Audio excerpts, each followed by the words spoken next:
So, I had one of those spontaneous days today, the ones where you chuck your plans and let the city become your guide. I was wandering aimlessly when Jenny, this local guide I met before, crossed paths with me. She suggested showing me a secret dawn of artistry in our very own New York, and of course I couldn't say no. It was an artisan neighborhood, tucked away from the prying eyes of the world. It was like stumbling upon the Marauder's map, but for artists, you get me? There was a sea of creativity flowing right there, undiscovered, unrecognized. These folks deserve way more recognition, man. Their work just oozed authenticity. You could see how much heart and soul they put into their art. It reminded me of why we chose to walk on this arduous path. It's about crafting something meaningful and soul-stirring, isn't it? Now, Nina and we were joking around earlier. She's thinking about becoming my agent, you know how she is. Do you reckon I could use a sassy, Nina-sized manager? Could be fun, right?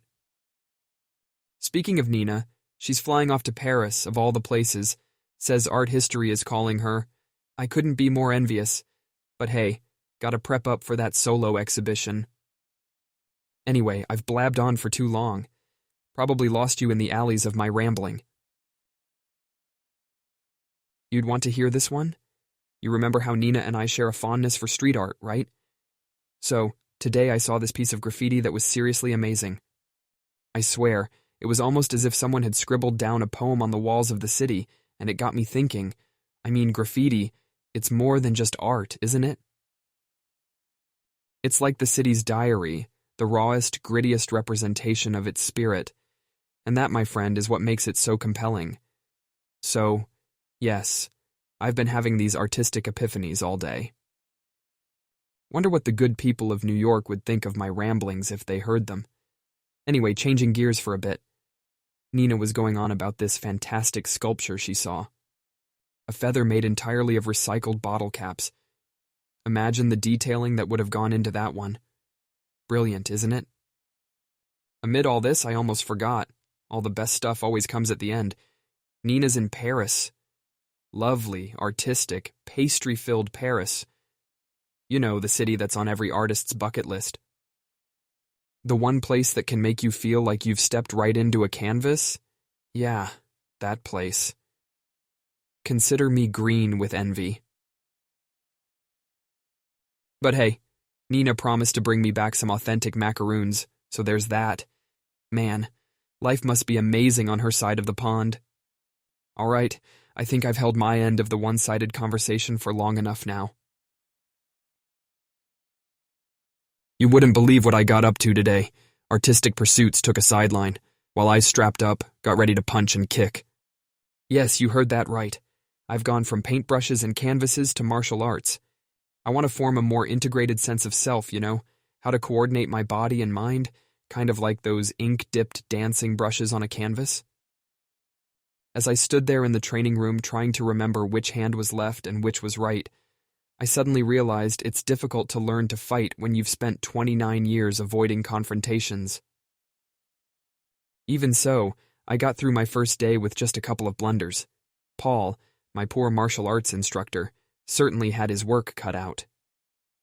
I honestly did consider the possibility of him praying for the earth to swallow him whole at one point. But I pushed myself through it, despite my abysmal coordination skills, and by the end, let me tell you, my salute to the dojo was nothing short of majestic.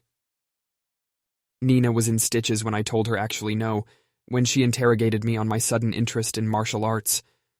Yeah, managed to bring that one up during a break from gallery hunting and artist scoping in Paris.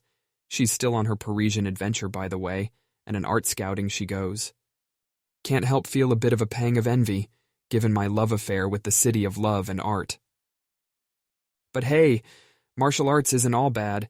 It felt good stepping out of the usual rhythm, a change of pace from the world of fine arts. You know, my studio's been my realm for quite a while. This is pulling me out of my comfort zone. Well, literally, throwing me off balance. Let's be real, though. Ninja artist Andy sounds like a cool alter ego, right? Also, I'm not going to lie, it did have its comic moments of me flailing about. But that helped lighten the mood and ease the pressure. something a boxing bag does literally, and my canvas metaphorically. Who knows? Maybe I might choreograph a martial arts-inspired art performance someday, but until then, just plain old flying fists it is. I bet you weren't expecting to hear that today. What a chaotic turn of events, eh? Gotta say, though, the novelty has an infectious thrill to it. Can't wait to dive deeper, push my limits, maybe even conquer a few fears along the way. And don't worry, I'm not going to replace my brushes with nunchucks anytime soon.